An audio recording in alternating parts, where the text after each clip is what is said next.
Hi குட்டிங்களா, நான் உங்கள் தாசம்மா. இப்போ நம்ம என்ன பார்க்க போகிறோன்னா கொத்தரங்காய் பொரியல் பார்க்க போகிறோம்.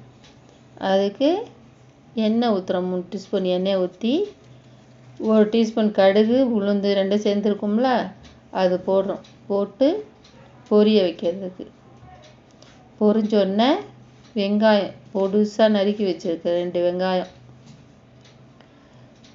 2 வெங்காயத்தை அதில் போட்டு நல்லா வதங்கணும். வெங்காயம் நல்லா வதக்கி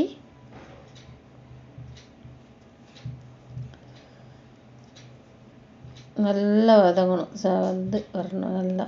அதில் காய் கொத்தரங்காவை நம்ம நறுக்கி வச்சுருக்கோம் பொடுசாக, அதை அதில் போடணும்.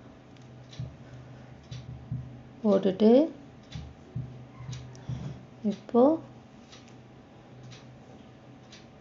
நான் 300 கிராம் கொத்தரங்காய் போட்டிருக்கேன். அதுக்கு 1 ஸ்பூன் உப்பு போடுறேன்.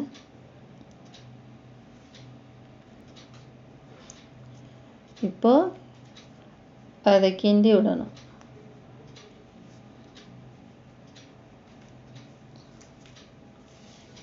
நல்லா கிண்டிட்டு நம்ம அப்படியே விட்டோம்னா கீழே வெங்காயம் இருக்குல்ல, அது கருகிரும். அதுக்கு தான் அதை கிண்டி விட்டுட்டு இப்போ தண்ணி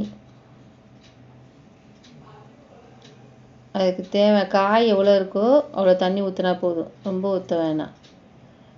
அந்த காய் அளவுக்கு தண்ணி ஊற்றினோம்னா போதும். எவ்வளோ காய் வைக்கணுமோ அவ்வளோ காய் வச்சு மூடிடணும். சிம்லேயும் வைக்கக்கூடாது, ஃபுல்லேயும் வைக்கக்கூடாது.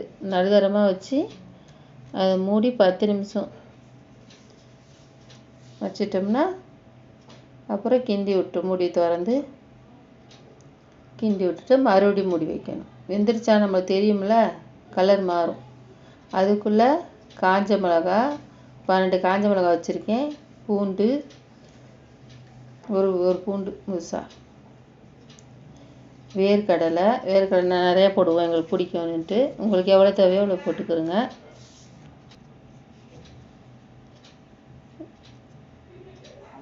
இப்போ சீரகம் போட்டு அதை கொரகொரப்பாக அரைச்சிக்கணும். கொரகொரப்பாக அரைச்சிட்டு வச்சுக்கணும். வச்சுட்டு அது என்ன செய்யணும்னா தண்ணி அதில் காய் வச்சுருக்கோம்ல, அதில் தண்ணி நல்லா வற்றணும். திறந்து வச்சு கொஞ்ச நேரம் தண்ணி வற்றினோடனே சும்மா சரன்னு சவுண்டு கேட்கும்ல, அப்போ அந்த பொடியை நம்ம நுணுக்கி வச்சுருக்க பொடியை எவ்வளோ தேவையோ, கொஞ்சம் உரப்பாக தான் காரமாக தான் இருக்கும், உங்களுக்கு எவ்வளோ தேவையோ அதை போட்டுக்கோங்க. காரமாக தான் நல்லாயிருக்கும்.